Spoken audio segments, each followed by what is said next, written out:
Hi everybody, it's Katie Templin. We're back for day 2 of our Move It or Modify It 5-day challenge. So remember, day 1 we did just a standing leg balance, and you can either just stand and balance and then lean forward and backwards slightly depending on where your fitness level is, or all the way to the ground and back up. The second move is a modified squat. I'm not going to show those again. You can watch the video from yesterday. So today we're going to learn moves 3 and 4. And remember, this is a compound effect group. So each day you get 2 new moves, and they should be added to the moves of the day before. So day 1 you only did 2 moves. Day 2 you're going to do all 4 moves, each move for at least a minute.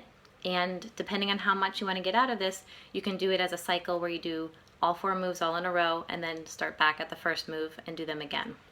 So our first move today is high knees. So again, the reason I'm doing this group is because I have an injury.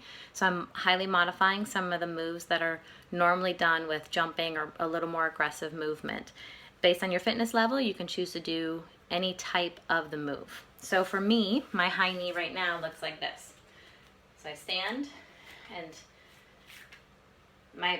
2 days ago, I couldn't actually move my arms with it, so I would actually hold my hands on my chest because that was the most comfortable, and then I would just simply bring my legs up. Notice my foot is flexed, and I'm bringing it up completely parallel to the ground. So to the side, flex, and up. So the higher up you bring it, the more you're engaging your abs. Again, always think of engaging your abs, and then just back down. And I just stand here, and I do this. Now if you're feeling better, get those arms moving. Feeling a little better. Now if you are at full fitness level, you would actually do running high knees, or you could do a little hop with your high knee.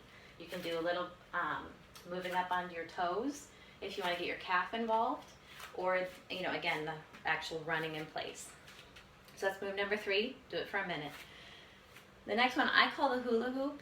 You can either do it sitting or standing.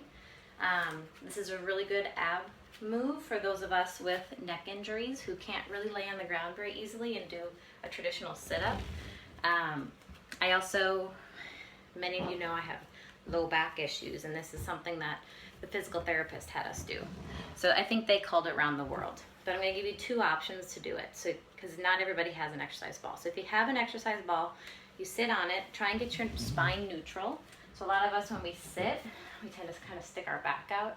So get your spine neutral, and then you simply circle your hips around the world. Think about engaging those abs and just circling your hips. You're going to feel ridiculous doing it, but I promise you do it for a minute, you're going to feel it. So again, same with anything that we're doing that has 2 sides.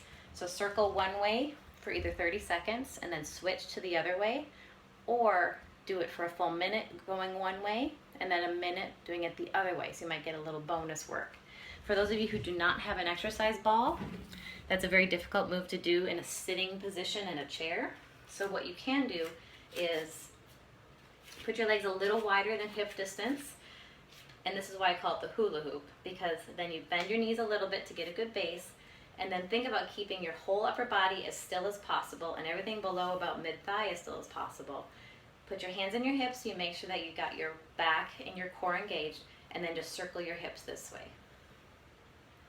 Alright, so from the side, I've got slight bend in my knees. I'm not sticking my butt out because that's part of the move. I've got it tucked a little bit. You can't tell because I tend to have a bubble butt anyways. And then just circle your hips. Alright? But think about, see how I'm trying not to move my shoulders and my knees are not actually moving anywhere? You think about just moving those hips, and it's all coming from your abs. Alright? If you can't circle, another option is simply going forward and backward. This is one you can do driving in a car. So again, you can sit this way and go forward and backward, forward and backward. That's a little easier for those of you who might have really tight hips.